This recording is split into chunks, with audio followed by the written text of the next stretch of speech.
alamin, wassalatu wassalamu ala rasulillah sayyidina wa maulana Muhammadin bin Abdullah wa ala alihi wa sahbihi wa man wala. Wala haula wala quwata illa billah. Rabbi israh li sadri wa yassir li amri wahlul 'uqdatam min lisani yafqahu qawli. Amin amin ya rabbal alamin. Amma ba'd, ikhwani rahimakumullah. Melanjutkan di dalam pembahasan kita, yaitu yang kemarin masih berkaitan tentang permasalahan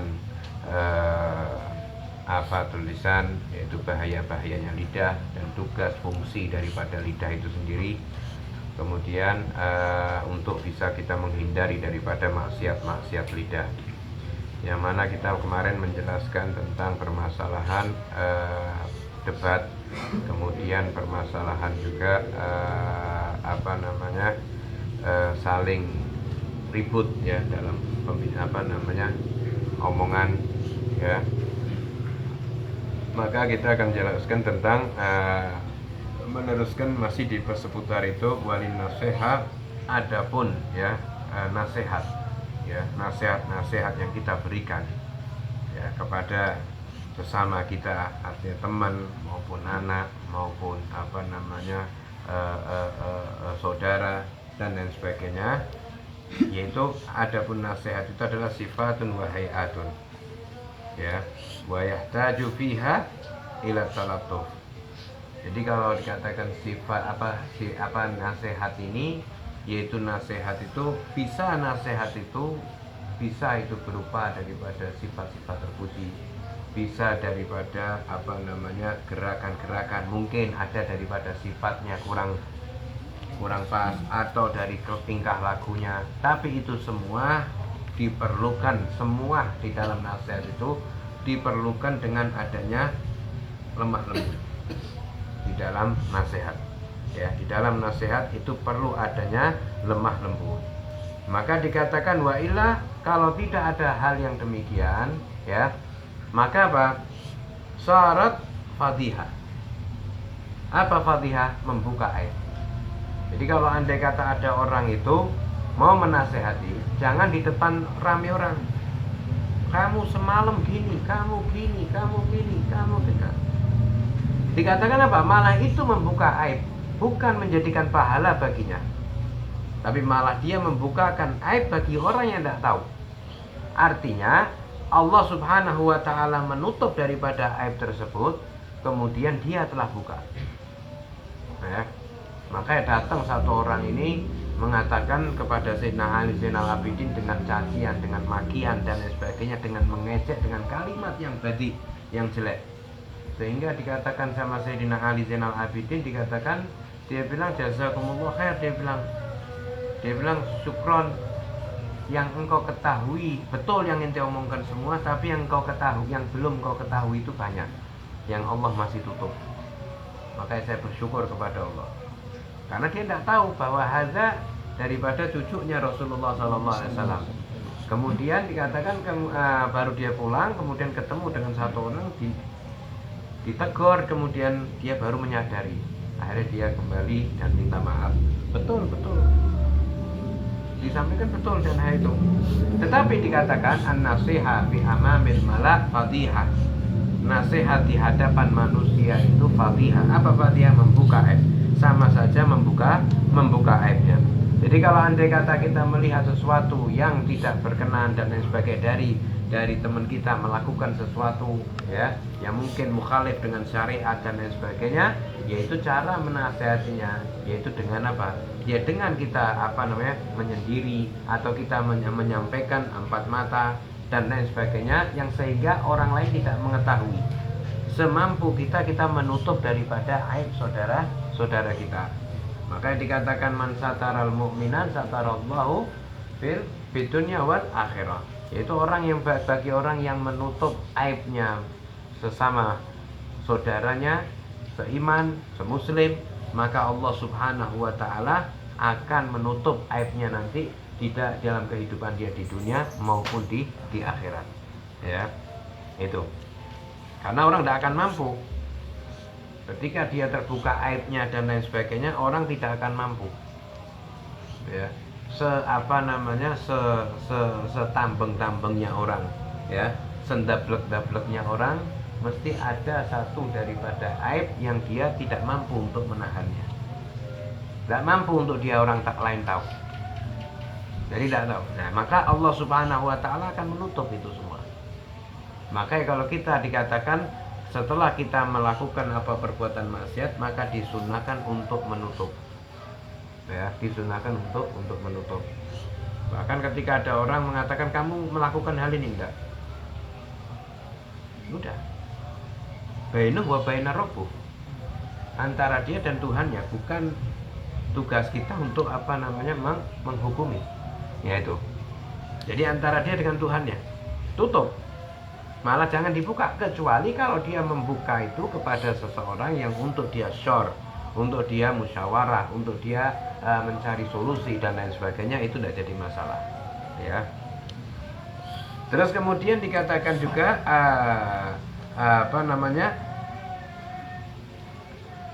orang mengucapkan nasihat dengan di hadapan orang itu malah banyak bahayanya, ya, daripada baiknya, ya. Maka nafasa dua aktsaru min sholahiha. Karena fasadnya, kejelekannya itu, kerusakannya itu bakal lebih banyak, mudorotnya bakal lebih besar daripada baiknya. Nah itu. Makanya dikatakan kemudian apa? Dan itu juga termasuk daripada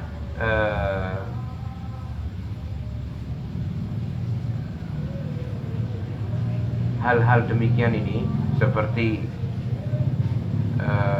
berbicara, perdebatan, terus ribut, omong dan lain sebagainya, itu sudah merasuki di dalam jiwanya sebagian daripada ulama-ulama zaman akhir zaman, dikatakan, ya.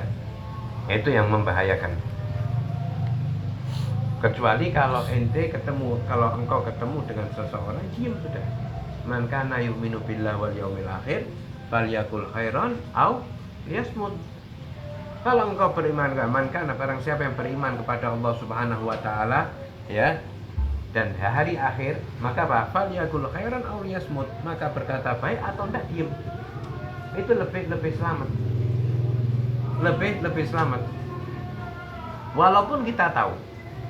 Makanya kita sampaikan itu di dalam ayat Al-Qur'an, mereka apa? Wa ibadur rahman ladzi yamsuna 'alal ardi haunan wa idza khatabahumul jahiluna qalu salama. Mereka adalah hamba-hamba Allah Subhanahu wa taala, zat yang Maha Rahman, Maha Kasih. Wa idza yang mana mereka berjalan di atas muka bumi ini penuh dengan ketawaduan. Wa idza khatabahumul jahiluna qalu salama. Ketika diajak ngomong sama orang-orang yang bodoh, orang-orang yang tidak paham, maka dia jawab dengan keselamatan. Kenapa? Kalau diladeni tidak, percuma. Ya. Kalau diladeni percuma. Jadi segala sesuatu itu, mereka orang hukama, mereka orang ulama, mereka orang solihin, mereka orang ulama itu, aulia itu, mereka yatakallamu biqadri uqulihim. Mereka itu berbicara kepada orang dengan kadar akalnya masing-masing. Ya kan? Ketika dia berbicara sama anak kecil, ya berbicara menurut kadar anak kecil ini. Ketika dia berbicara dengan anak SD, ya berbicara menurut kadar anak SD. Ketika dia berbicara dengan ulama, kadar bicaranya beda dengan dia anggap. Nah, iya. Kadang orang ini, nah ini yang perlu kita garis bawahi, intabe, yaitu di zaman dikatakan akhir-akhir zaman ini, mereka banyak daripada ulama. Ketika ente punya kemampuan di dalam berbicara, mereka seperti ada ulama-ulama yang asal ngomong dan lain sebagainya, sehingga dia banyak orang-orang itu katut atau ikut kepada mereka, ya. Ini orang nggak paham apa-apa tapi dijadikan seperti sosok ulama, maka dinamakan ulama su'. Nah, ketika kita mampu untuk menjawab, kita mampu untuk berdebat dan lain sebagainya, nah itu baru kita lakukan. Jadi ada timing-timing yang perlu kita lakukan sehingga dia untuk membungkam daripada pernyataan-pernyataan yang menyesatkan atau mukhalif daripada syariat. Nah ini. Nah, jadi jangan jadikan ajang ketika kita memiliki ilmu dibuat ajang bahan perbekalan untuk perdebatan. Tidak manfaat itu. Ya. Ketika kita mempunyai ilmu, kita punya rencana saja itu sudah kita harus buang jauh-jauh. Kenapa? Karena ada manfaat. Munakasah, mujadalah, jidal, apa jidal? Perdebatan, ya. Buat juga almira, seperti dia ngetes orang, bahkan menjatuhkan, meremehkan orang. Nah, ketika dia mempunyai ini, itu yang dinamakan almira, sehingga dia bisa dijadikan tumpuan atau hujah dari semua apapun, ya, dari semua apapun. Nah, itu yang tidak diperbolehkan. Jadi ketika kita mempunyai ilmu Allah, ilmunya Allah. Apa ilmunya Allah? Yaitu ilmu Allah ini daripada hukum-hukum yang ada, seperti ilmu tauhid, ilmu syariat, ilmu tasawuf, ya. Dan ilmu bahkan dikatakan ilmu ihsan, ilmu tasawuf, dan ilmu akhir zaman. Ini dinamakan ilmu Allah semua, ya. Ilmunya Allah Subhanahu wa taala.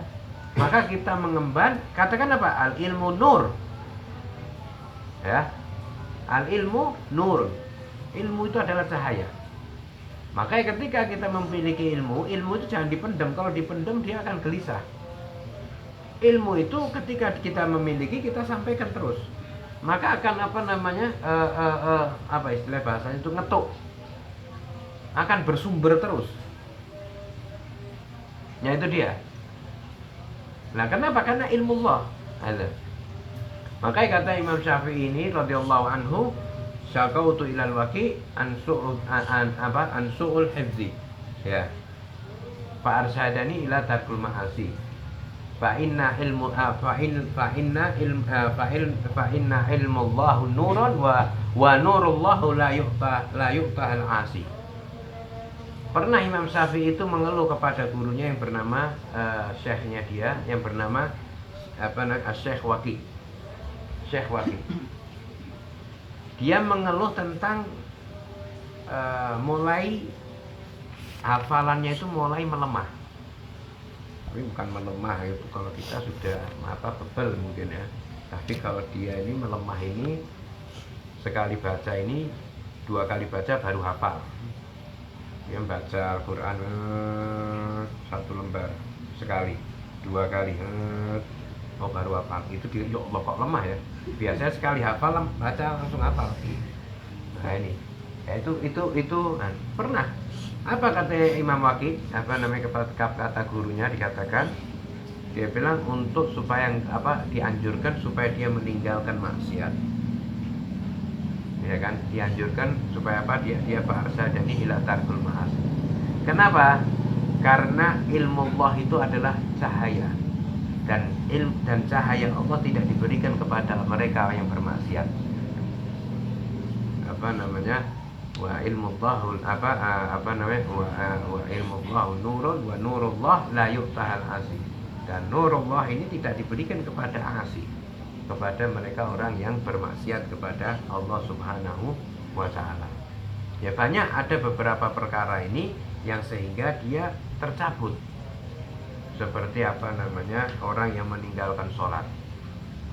Nur kesolehan wajah itu dicabut sama Allah Subhanahu wa taala.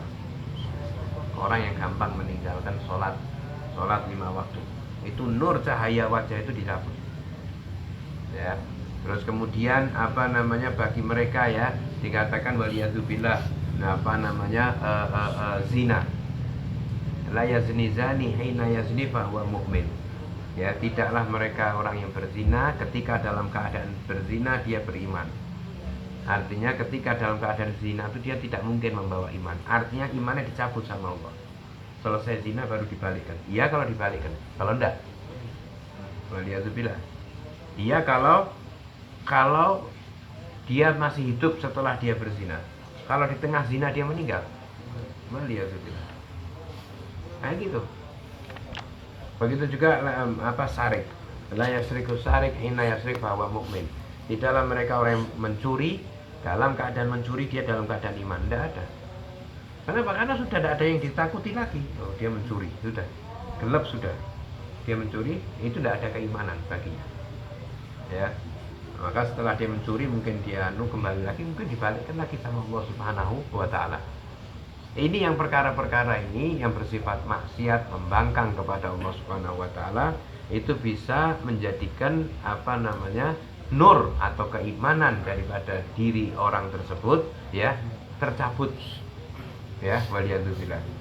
Maka kita ini dengan ada yang semacam ini untuk menambah nur dari Allah Subhanahu wa taala terus. Karena orang ini ketika dia banyak di dalam tubuhnya cahaya Allah Subhanahu wa taala, asror, rahasia, kemudian rahmat Allah, barokah yang selalu dia dapatkan, ketika dia tidak melakukan maksiat dia berontak. Hati ini gelisah. Hati ini selalu gelisah. Seakan-akan dia perang dengan hawa nafsunya. Tinggal mana yang lebih kuat. Maka kalau kita lebih kuat dalam hal-hal yang demikian ini, maka lebih kuat. Makanya kalau kita katakan Al-Habib Syekh bin Abdullah Al-Idrus, ya, Habib Syekh ini ketika mengatakan al-hawa muridi, hawa nafsu ini adalah muridku. Apa yang bisa kita ngomong hawa nafsu muridku? Kita murid hawa nafsu ya. Tapi kalau kita mengatakan hawa nafsu adalah muridku, siapa yang bisa katakan? Nah, itu setelah apa?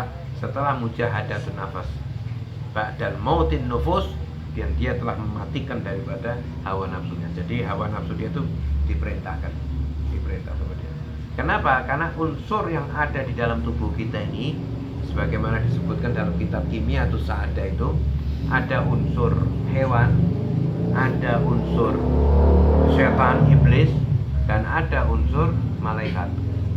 Jadi ketika kita melakukan suatu kebaikan, itu unsur malaikat kita itu yang bekerja.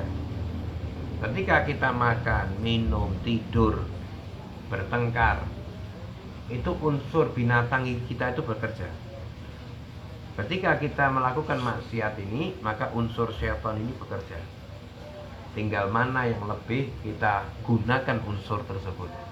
Maka kata Imam Ghazali ini, terus latih unsur malaikat kita, sehingga kita bisa musyahadah, yaitu apa? Al-malakut, alam malakut, ya, kebesaran Allah Subhanahu wa taala, ya, itu di luar hijabnya manusia itu.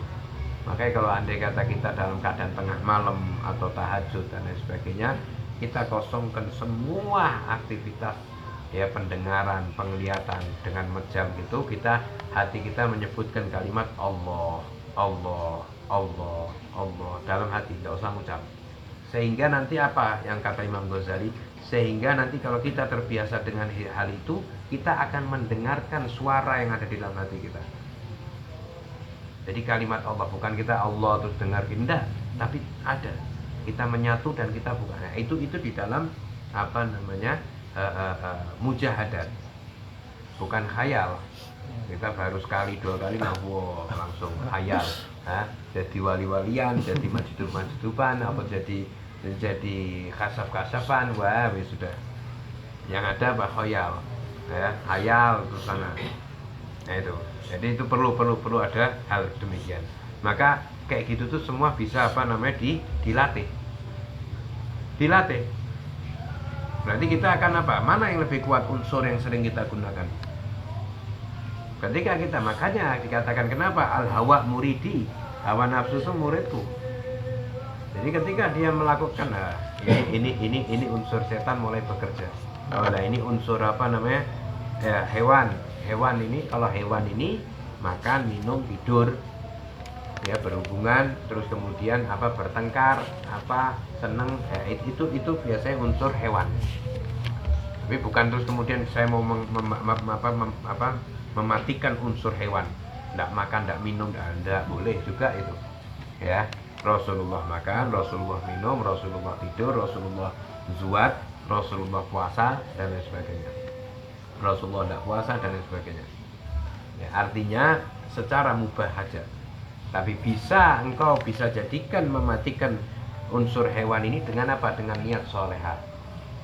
Ketika kita menjadikan yuhawilul adah ila ibadah, merubah suatu adah menjadi ibadah. Dengan apa? Dengan niat yang solehah. Yang tadinya kurang jadi niat yang baik, maka jadi ibadah. Kita makan, minum, ya kita kita makan, minum, tidur dan lain sebagainya berubah menjadi ibadah semua. Nah, itu pentingnya daripada niat yang soleh tadi loh. Nah, makanya itu dikatakan kecuali kalau andai kata yang bersifat maksiat, ya kan, bersifat maksiat seperti bertengkar atau mencaci, memaki, bahkan melaknat dan lain sebagainya, itu harus kita sadar diri. Itu untuk apa? Untuk mengenal jati diri. Itu bagus itu kitab tentang Imam Ghazali itu, ya.